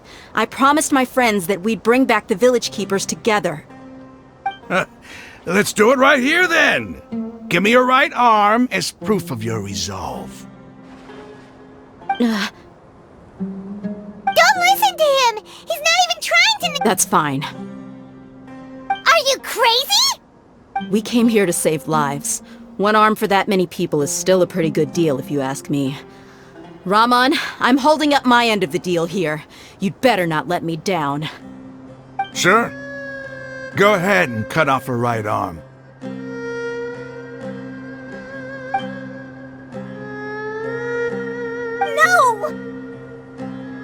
Dia! What are you gonna do? Think of something! You don't have to go this far. That's not for you to decide. Do it!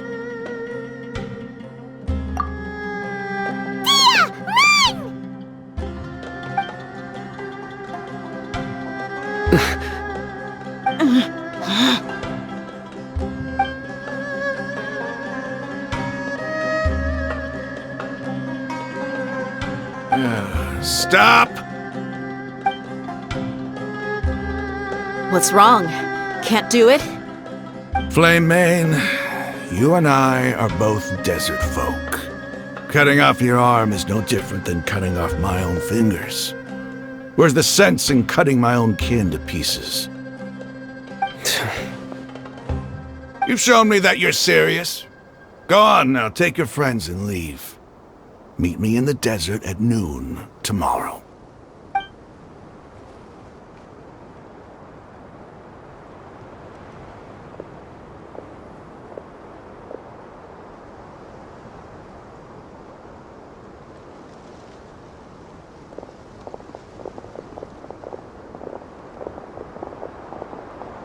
Phew. I was really counting on him not going through with it. Dia! That was crazy! Have you all lost your minds? What if he'd actually cut your arm off? Then I just have to hold my claymore with my left arm. Okay, I'm sorry. But sometimes when you're out on a limb, you gotta double down to seal the deal, you know? Don't ever make a promise like that again.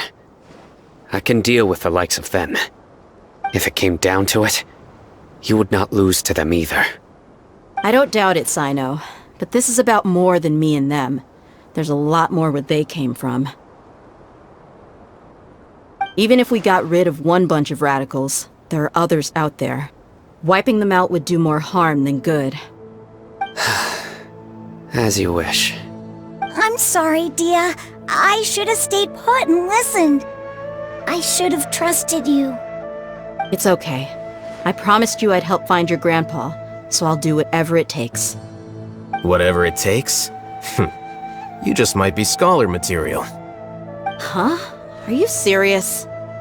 The Eremites once said that I was a lunatic.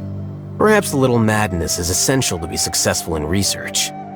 Why does it feel like he's using his praise for me as an excuse to brag about himself?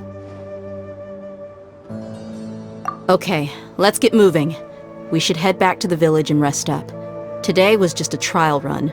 Noon tomorrow is gonna be the hard part.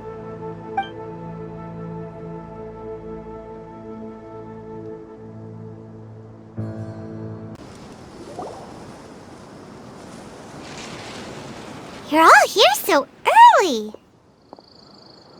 Looks like we have everyone here. Isak, are you sure you want to come with us? I'll watch from a safe distance. Dia, I want to be there to bring Grandpa home. Okay, let's go then. Dia, wait. What's the matter? I heard that you were quite reckless yesterday. No more of that today, understood? Or I'll be very upset with you. Fine.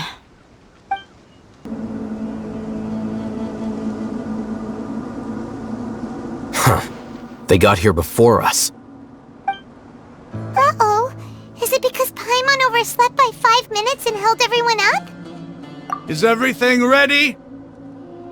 Absolutely. Although, you brought fewer people than I imagined. Bring him over.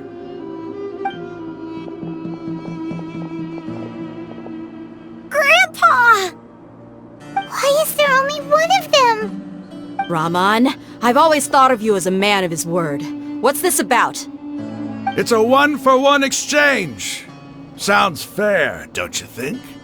And let me put it this way. Agreeing to any kind of deal with the Dendro Archon's people is already a huge compromise on my part. Don't you think you've asked enough?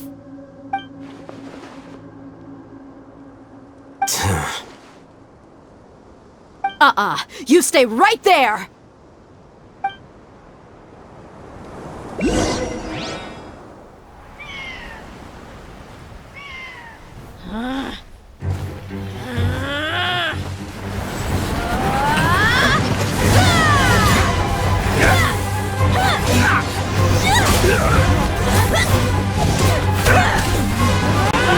Playmate!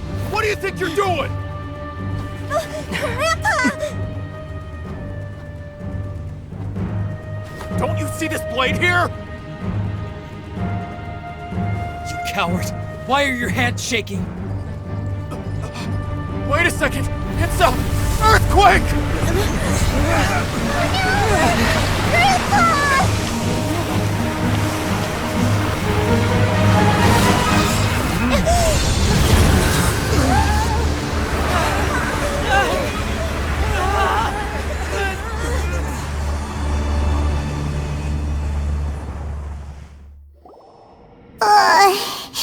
Paimon's dizzy.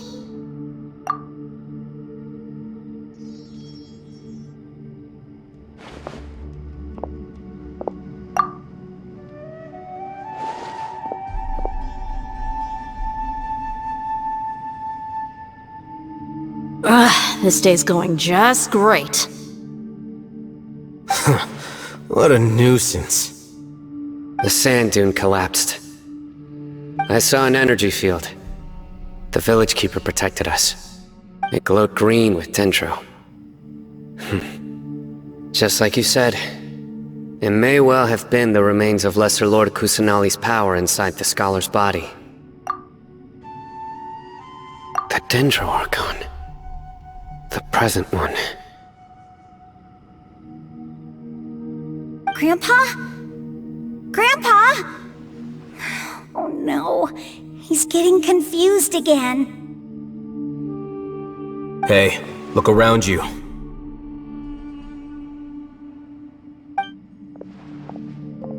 There used to be a temple here?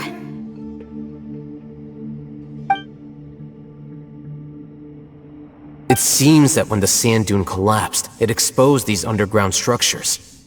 The symbols on the gate belong to King Desheret's civilization. This structure must be ancient.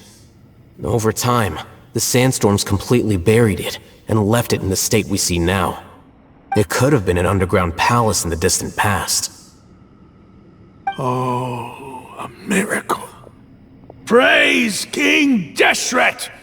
What's he doing here? And his men too? They must have fallen down here with us. Pretty lucky if you ask me.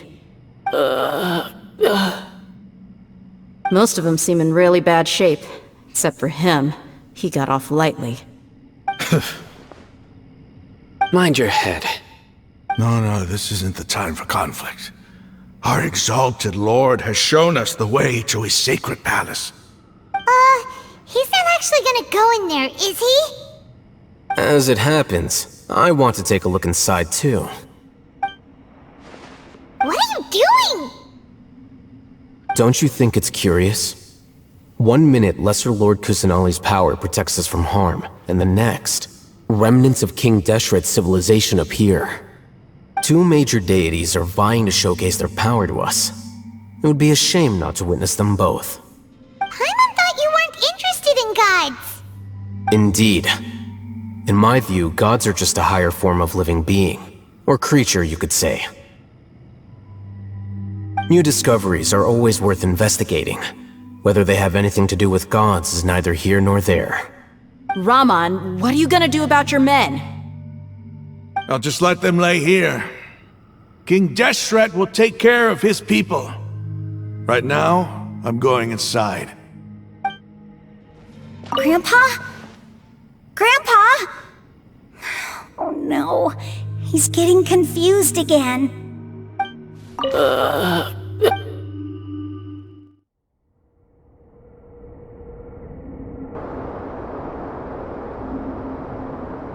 It's full of life here. This defies comprehension. It looked completely desolate from the outside. Yet, it flows with energy inside. Yeah, and there's so many plants. It's so pretty. Sir Rahman. Huh? Me?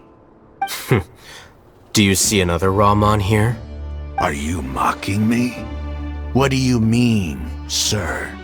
Interpret it however you want, but there's something I'd like to draw your attention to. While this structure is clearly left over from King Desheret's civilization, the energy that flows in here is that of the Dendro Archon. Whatever you say. It's not like I have a vision. There's nothing to be angry about. Think of this as an academic journey. It does seem kinda strange. If that's true, then we might have to explore this whole area to find an explanation.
Sight to see.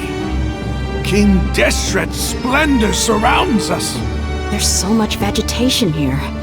It's different than what I expected. Sure are a lot of plants for a desert. That's what I call divine providence of King Deshret.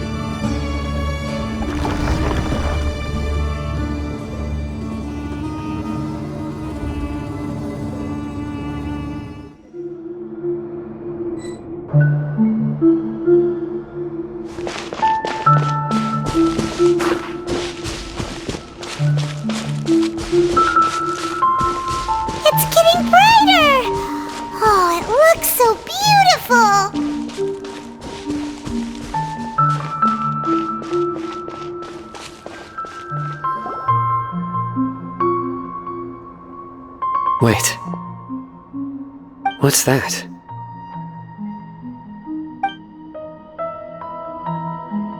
A load of flowers.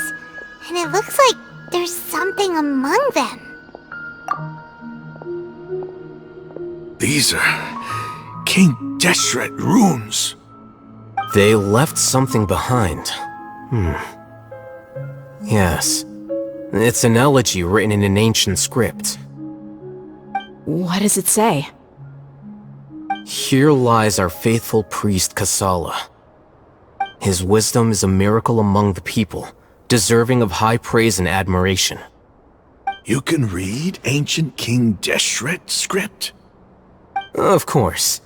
Every student needs to master at least 20 languages before they graduate. He's not serious, right? There's still something off about this place. The elemental energy here is too concentrated. The scent of life. Is it trying to tell us something? Is this it? Analyzing.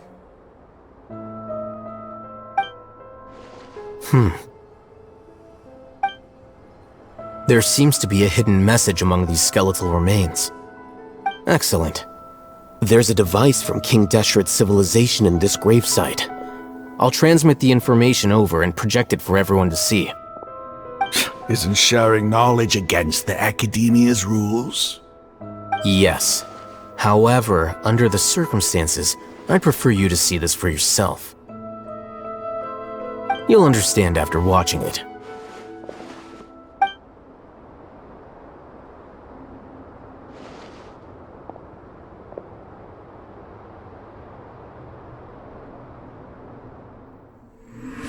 Civilization is born of knowledge, but so too can knowledge be its demise.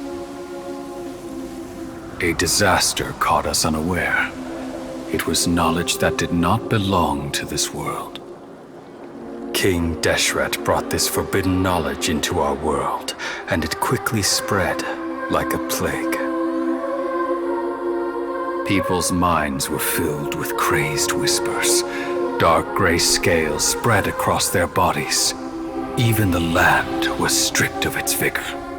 Only a desperate, deathly silence remained. Were it not for greater Lord Rukkhadevata from the forests, the damage would have been irreversible. She summoned the priests to build temples and infused into them the divine power of life. The disaster was miraculously tempered, and the embers of our civilization were preserved in Aru village. Alas, the miracle could not last. As long as forbidden knowledge continued to exist, it would forever blight this world. In the end, the proud king of the desert, my eternal lord, chose to sacrifice himself. I have spent my whole life since guarding one of these many temples. But now, my duty is coming to an end.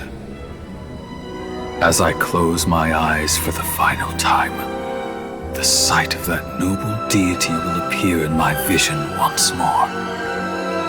In helping King Deshret to eradicate forbidden knowledge, she exhausted her strength, and her form became that of a small child. How strange.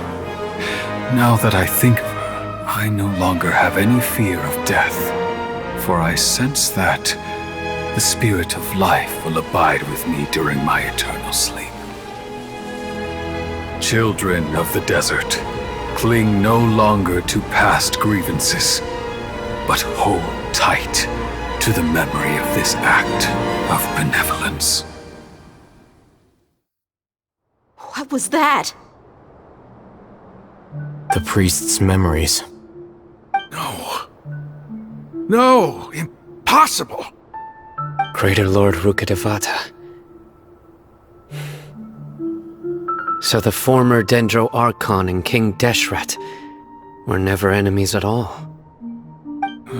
But this doesn't make any sense. The Dendro Archon's followers, they're clearly... Was that the former Dendro Archon? She became so tiny in the end.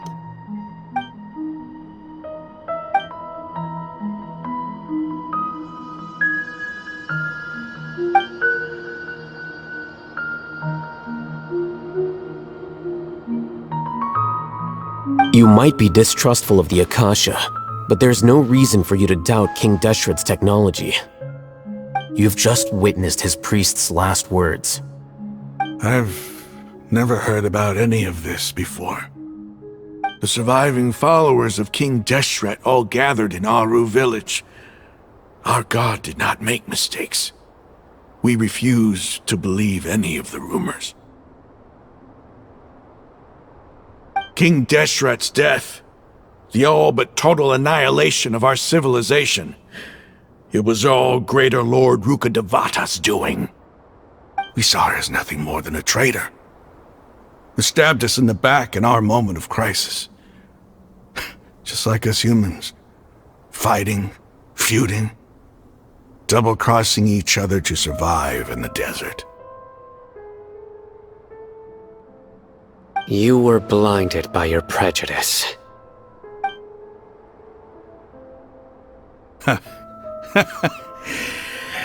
If I hadn't seen this for myself, if I hadn't witnessed his last words with my own eyes, ears, and heart,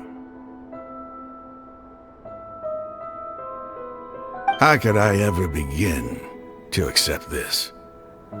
The truth is so far from what I've always known. Am I really supposed to believe that after all these years, all this time seeking revenge, suddenly now my enemy is my savior? Rahman, that's enough. Give it a rest. You're starting to make a fool of yourself. Dia, tell me, my Eremites and I, what are we even fighting for?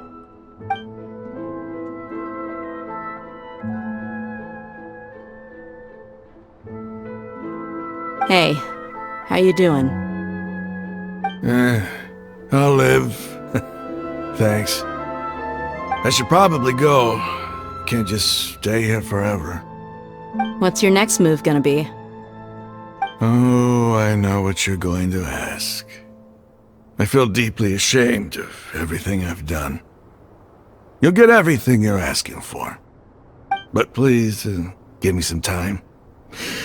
After everything that's happened here today, somehow I need to explain it to the others. It's not gonna be easy. Well, I guess that's for me to deal with.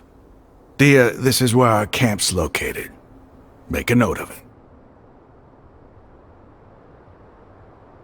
When would be a good time for us to go? Tomorrow, I'll convince everyone that we're all on the same side. And I'll return every last one of your your village keepers. We'll share our other resources with you, too.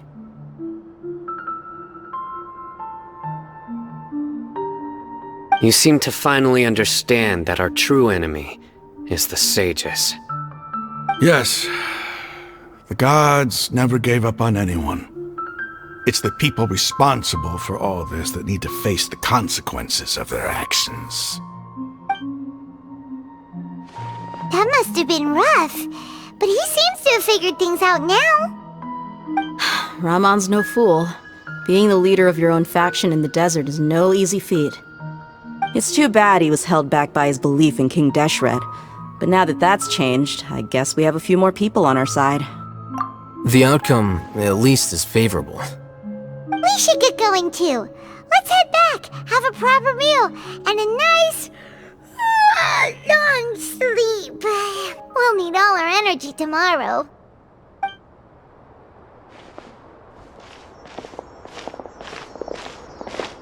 Sino, we're leaving! Stop yelling.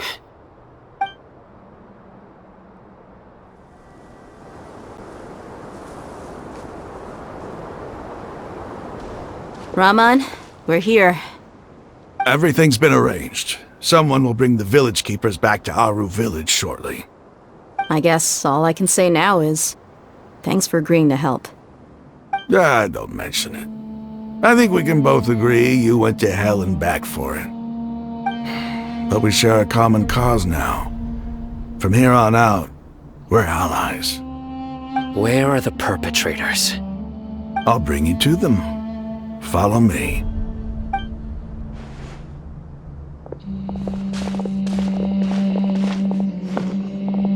So these are the people who kidnapped the village keepers. Oh no, it's the scribe! There's no need to yell. No one can help you now.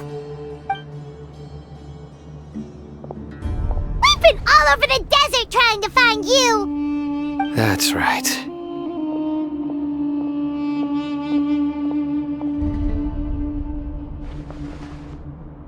General Mahamatra? No, no! Make it quick, please! Swift and painless! Whoa. The moment they set eyes on Sino, they turn pale like they've seen a ghost! You should have known that I would be coming for you. Wait, we were just following orders! You know what I'm talking about, right? There's no way we could have done all this by ourselves! No, not Sino! He's gonna tear us limb from limb! I could do worse. Please have mercy! Start talking. Otherwise, I'll have to resort to other methods. So, your superiors have kept you quite busy recently. Why? What are they trying to accomplish? They wanted to extract canned knowledge. Don't play dumb. You know what I'm really asking. They extract divine canned knowledge. Then what? I really don't know how to explain it. Well, you better start talking or you'll be sorry! You don't want to make things any more difficult for yourself, do ya? Be my guest.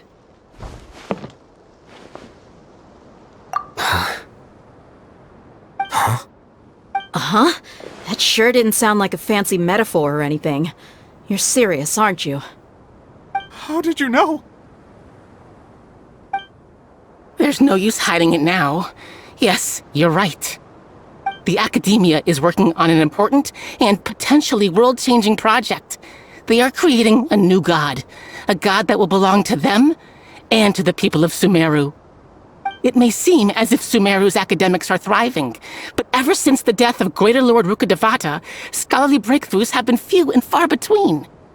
The withering of Irminsul has been getting worse recently. The sages have tried everything they could think of, but nothing's worked.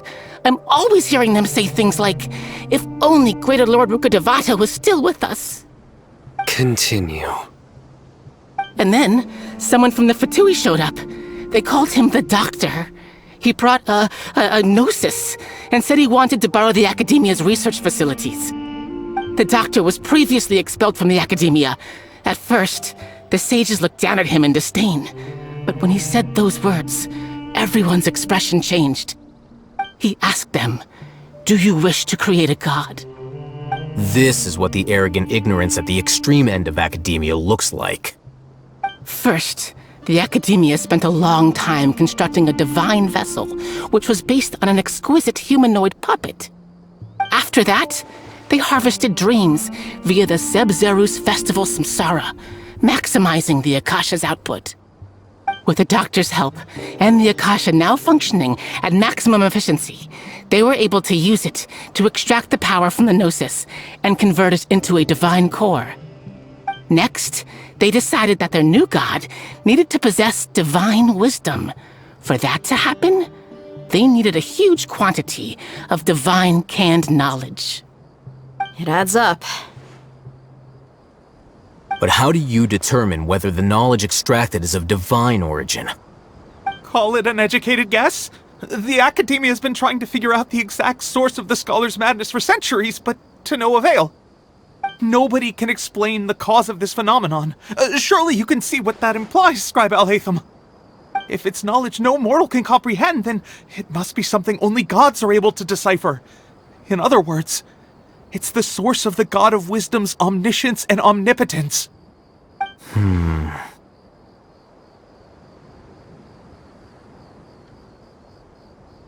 You must have noticed by now.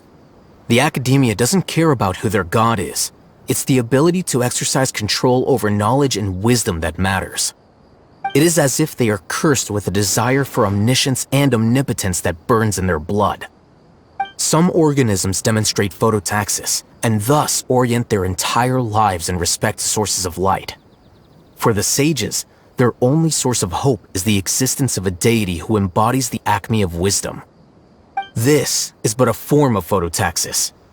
For many scholars, the absence of a god of wisdom means stumbling in the darkness for the duration of their lives. Then what does Lesser Lord Kusanali mean to you? Is she not a true god present in this world? If you already have a new god, why try to create another one? From the beginning, the Academia has never treated her as a god. When the Academia first discovered Lesser Lord Kusanali, the newborn god of wisdom, the sages hoped that she would be as wise as Greater Lord Rukkhadevata. But upon evaluation, they found that at the time she possessed no more intelligence than any ordinary human child. The sages never had a ruder awakening. This forced them to accept that Greater Lord Rukkhadevata had indeed passed away. Not to mention that Lesser Lord Kusanali's gnosis had been used to power the Akasha this entire time. By herself, she has neither an Archon's raw power, nor the spectacular insight expected of a god of wisdom. Slowly but surely, people began to forget about her existence. So, this is the path the sages have chosen.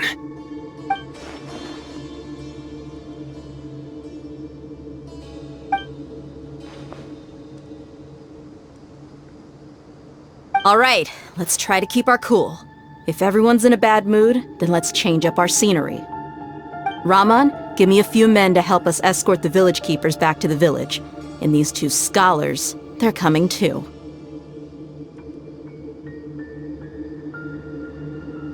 Sure, as you wish. The village keepers you found have all been returned to their homes, and each one has a dedicated caregiver to look after them. The two new scholars are being kept under close supervision, too. Really great work, everyone. The atmosphere is so heavy.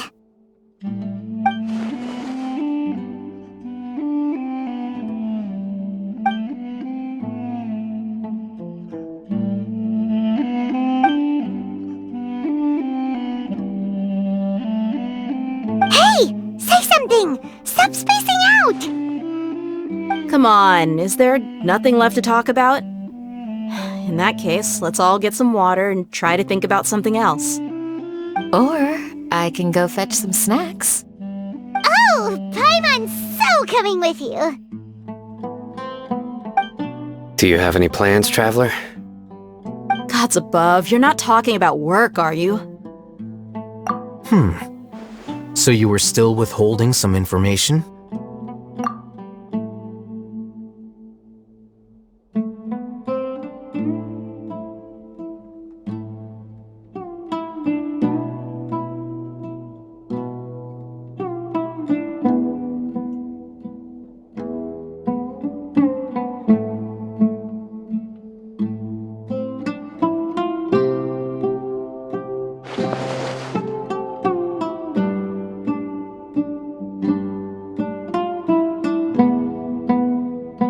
Even though we lived through all of this firsthand, it still feels super surreal to hear you talk about it again. What a whirlwind of a story. I felt like I was holding my breath the whole time. It seems like there'll be more issues to face in the days ahead than I'd anticipated. Still, now's a good time to make our next move. Now that Rahman's joined us, we'll be an even stronger team. It's time to make a plan. Indeed. These events are a flagrant transgression of the rules in every sense. We cannot allow it to continue. So, everyone, are we on the same page? Crush the sages and rescue our god. That is our ultimate goal. Well, let's brainstorm a little more about what other resources we can draw on. The next time we gather here, we must have a solid plan. Yep, it'll work out for sure. Don't rush. This is a big undertaking, and the planning and preparation for what lies ahead will no doubt take some time. Take it slowly. We need to make sure the plan is as effective as possible. He's starting to read his book again. Hey, are you even listening? Would you like me to lend you something to read? lie! Your books aren't quite to Paimon's tastes. I was joking. I know my books are far too difficult for you, and I have no intention of lending them out. Ugh, you're so annoying! You must let me know if there's anything I can do to help. Though I cannot leave Aru Village, I can't help but feel stirred when I see the looks in your eyes. I've never felt as roused as this when fighting alone in the past. I suppose this must be the power of camaraderie. In the past, I never imagined that even the gods could suffer from hardship. If we can find a way to change all of this, will this nation become a better place? The past few days have been some of the most challenging work I've ever taken on. And none of it'll earn me a single mora. I can't believe it. Look on the bright side, Dia. Maybe we'll get a huge reward after this is all over. You've got a point. Hey, what would you do if you woke up tomorrow with more money than you could ever spend? Paimon would buy boatloads of tasty snacks. That's it? And maybe some tasty drinks as well? How adorable. Well, here's to all our indulgent fantasies. If there's a chance they can come true, I'll give it my best shot. And here's hoping that everything we do from now on will change this world for the better.